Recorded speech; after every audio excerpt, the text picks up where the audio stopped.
Assalamualaikum warahmatullahi wabarakatuh.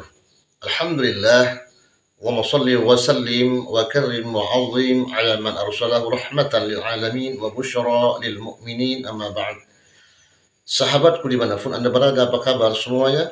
Semoga kalian selalu dalam keadaan sehat walafiat dan tetap semangat untuk menjalin persatuan dan kesatuan umat. Yuk langsung saja tonton video ini. Insya Allah sangat bermanfaat sebagai informasi dan ilmu pengetahuan. Tonton videonya, simak baik-baik, semoga bermanfaat. Malam hari ini saya ingin menyampaikan, sebenarnya ada banyak yang masuk di dalam kajian Bapak Ibu semua, tapi kita anggap mengulang kaji saja.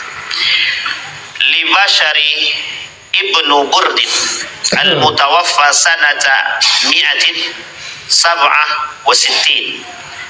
Ada namanya Bashar bin Burd yang meninggal pada tahun 167 Hijriah. Fil mu'asyarah, dalam bermuasyarah, bermuamalah, bertransaksi, dalam bergaul dengan siapapun.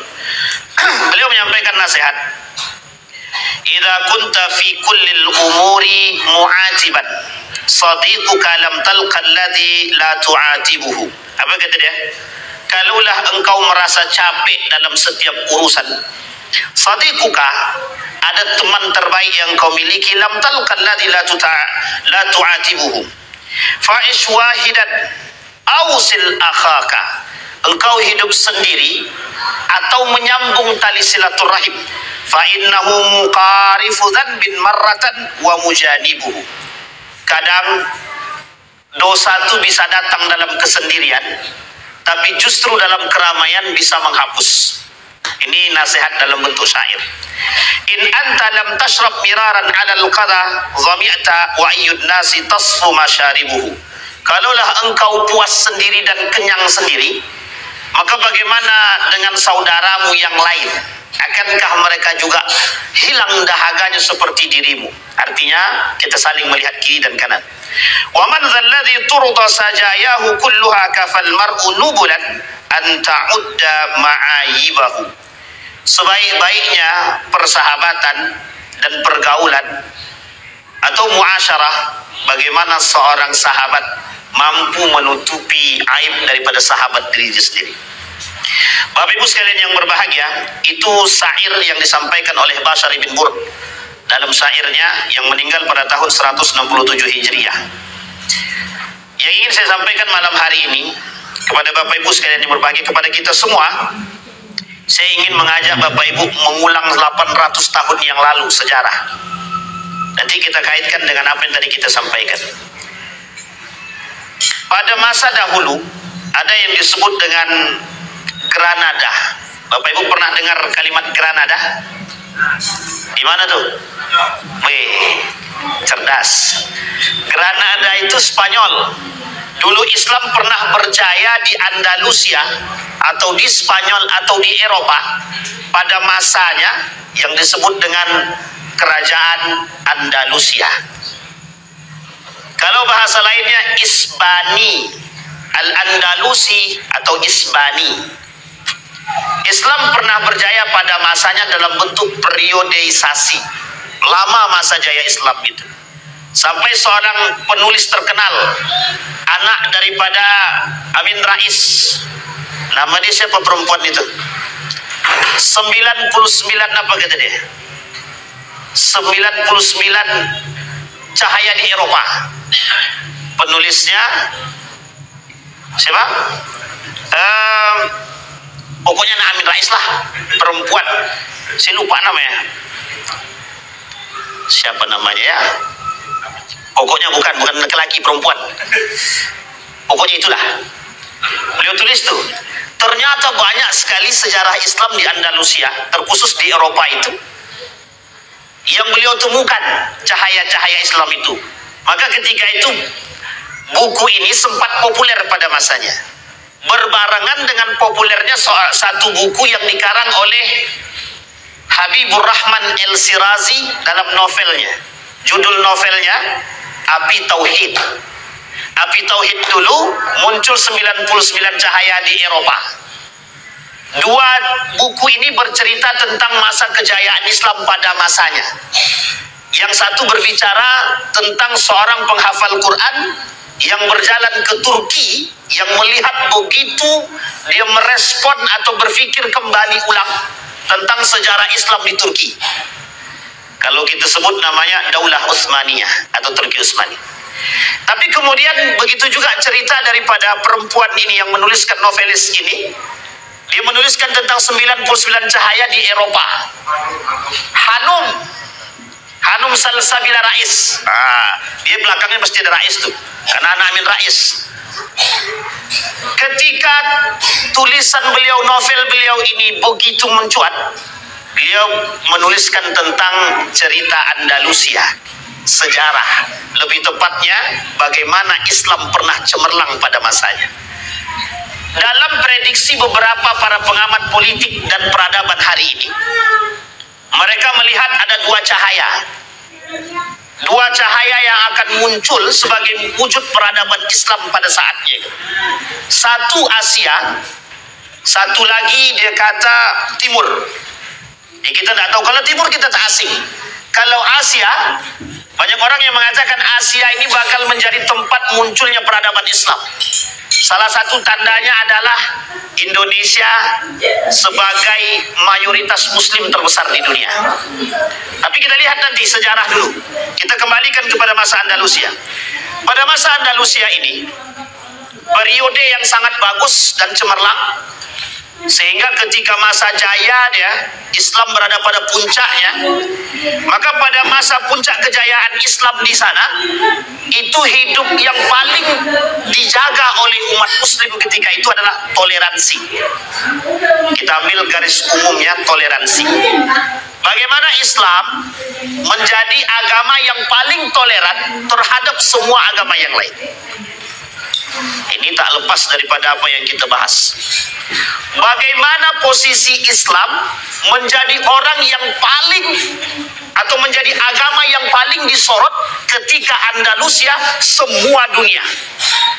Jadi pada masa Andalusia ini semua dunia menyorot. Tidak ada yang tidak, termasuklah kerajaan Granada pada masanya. Nah, Bapak Ibu sekalian yang berbahagia, dari cemerlangnya, ini kita tarik garis kesimpulan, dari cemerlangnya Andalusia ini, yang ingin kita lihat adalah bagaimana model runtuhnya Daulah Andalusia atau kerajaan Andalusia ini. Sebelum kita melihat akan hancurnya negara atau akan hancurnya satu negeri, kaum, syab yang akan mendapatkan kehancuran yang sama seperti apa yang terjadi oleh pendahulu-pendahulu. Kalau kita lihat masa periodisasi Andalusia, muncul pertama kali kasus yang sangat tenar pada masa Andalusia itu rasisme. Bapak Ibu tahu rasisme? Rasis itu apa? Ini persoalan ras. Persoalan ras ini kelak akan menyebabkan terjadinya perpecahan yang begitu besar di kalangan manusia, khususnya dalam umat Muslim itu sendiri. Ada dua hal yang kita sorot dalam urusan ras ini. Satu, kewarganegaraan.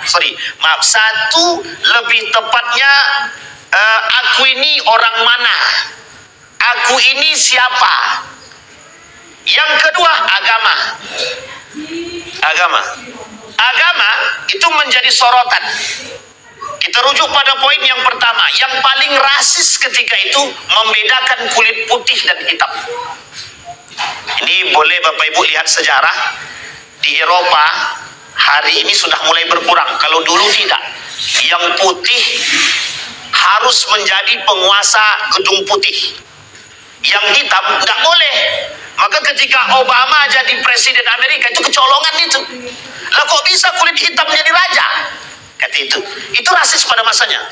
Rasis pada masanya. Bapak Ibu kira rasis ini cuma terjadi di Eropa? Tidak. Dulu persoalan rasis ini terjadi di Saudi Arabia. Kulit hitam itu orang-orang Habasyah kulit putih itu orang-orang asli pribumi.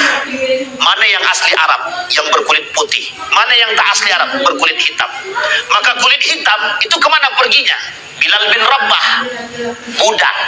Jadi asal daripada segala kulit hitam itu menurut mereka adalah budak. Wahsy, budak yang dianggap sama mereka rasis pada masanya. Pada masa ini, pada masa kerajaan Andalusia ini, merebaknya rasis ketika itu. Ras melihat mana yang paling baik, mana ras yang paling kuat, dan mana ras yang paling terhormat. Sekarang kita rujuk kepada keadaan kita sekarang. Bagaimana kondisi kita sekarang ini? Apakah rasis itu di tempat kita berlaku? Berlaku apa tidak? Jangan cepat-cepat berlaku. Kita lihat dulu bagaimana posisi. Saya melihat di Pekanbaru ini ada sedikit perbedaan yang mencolok gitu. Ya tidak terlalu mencolok tapi cukuplah nampak. Mana kabilah sebelah sini ini orang asli Pekanbaru, orang asli Medan, orang asli Melayu, orang asli Kampar, orang asli itu nampak itu Pak. Nampak sangat. Tapi bukan itu yang dimaksud. Bukan itu yang dimaksud. Yang dimaksud ketika itu adalah lebih tepatnya berkulit putih dan berkulit hitam. Yang paling berhak menjadi raja ketika itu adalah keturunan raja. Dan ini Bapak Ibu sekalian yang berbahagia, muncul yang disebut dengan sianu darah biru, sianu darah hitam. Tahu maksud saya Bapak Ibu? Oh, ini orang bangsawan, yang ini bukan bangsawan. Inilah yang yang menyebabkan runtuh pertama sekali, sebab awal muncul atau runtuhnya atau sudah tidak baiknya dalam daulah atau dinasti atau kerajaan Andalusia. Dan itu sangat-sangat berbahaya pada masa dahulu. Saya rujuk kepada kerajaan Islam di Saudi Arabia. Itu perbedaan kulit hitam putih sangat kuat Pak. Orang berkulit hitam nggak bisa coba-coba. Bahkan mohon maaf ya, duduk aja nggak mau. Di Eropa begitu. Anda orang kulit hitam tidak berhak masuk ke universitas sini. Untung di kita nih campur-campur, ada hitam, ada hitam tak terlalu hitam, putih tak terlalu putih. Jadi tak bisa kita membedakan mana yang hitam, mana yang putih betul. Kecuali yang kena sengat matahari. Itu kelihatan Pak. Ada seorang pemuda yang begitu kuat, cerdas secara keilmuan, tapi berkulit hitam. Apa kata dia? Dia masuk dalam dunia kedokteran. Tidak boleh. Orang berkulit hitam tidak boleh masuk dalam universitas atau menjadi dokter di tempat orang kulit putih. Coba bayangkan sampai sebegitunya. Dan bukan salah siapa, ya salah sejarah memang. Tapi pada masanya memang begitu. Islam datang untuk membedakan. Islam datang untuk membedakan mana budak, mana yang tidak budak. Bagi Islam tak ada, semua sama. Masuk surga sama.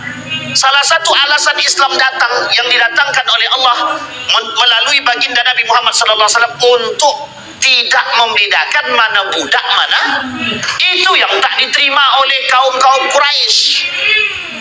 Kata kaum Quraisy, tak bisa, kami ini kan punya harta. Pada masa Nabi Yusuf, kata Nabi Yusuf, mana orang kaya? Ketika Nabi Yusuf jadi bendahara negara, mana orang kaya? Kata Nabi Yusuf.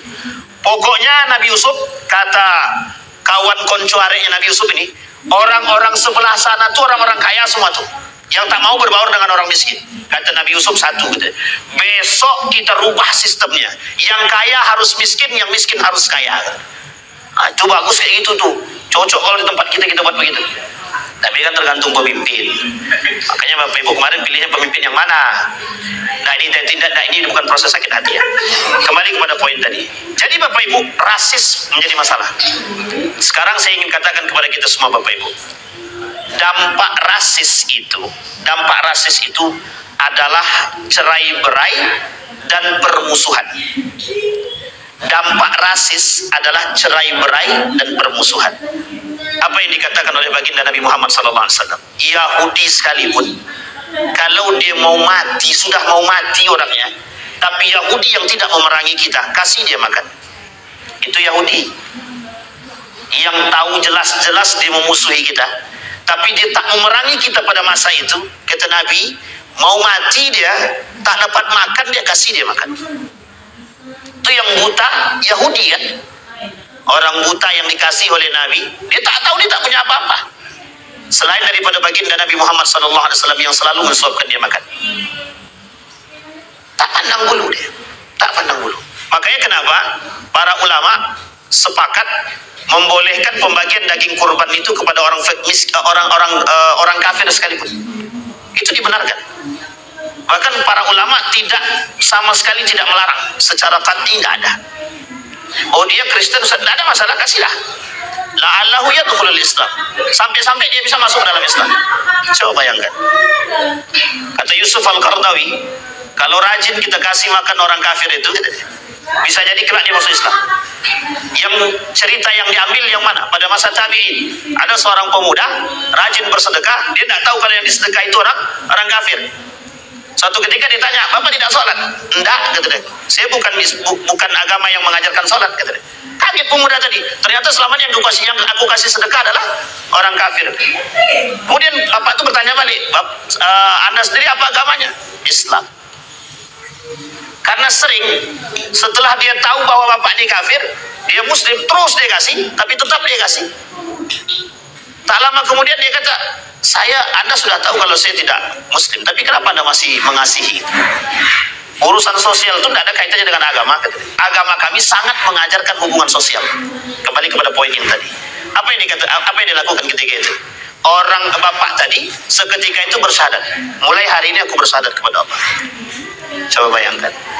Ini poin penting, Pak. Yang di akhir zaman ini yang perlu kita tonjolkan nanti adalah dua sikap sebagai bentuk akhir daripada apa yang kita sampaikan pada malam hari ini. Itu yang pertama. Sebab muncul atau mulai terasa tidak stabilnya lagi Andalusia itu ketika muncul rasisme. Apa yang ingin kita harapkan daripada persoalan itu? Hendaknya kita menjaga hubungan antara satu suku dengan suku yang lain. Mohon maaf Bapak Ibu sekalian yang berbahagia, ada sebagian kalangan di antara kita menganggap satu suku itu lebih baik daripada suku yang lain. Oh ini masalah bagi itu sangat masalah. Bhinneka Tunggal Ika tak sejalan itu. Bhinneka Tunggal Ika tak sejalan. Yang kedua, penyebab gejolak daripada Andalusia yang paling besar di antara sekian banyak itu munculnya paham Khawarij. Nah, ini Khawarij lagi. Nah, jangan ada yang sakit hati lah.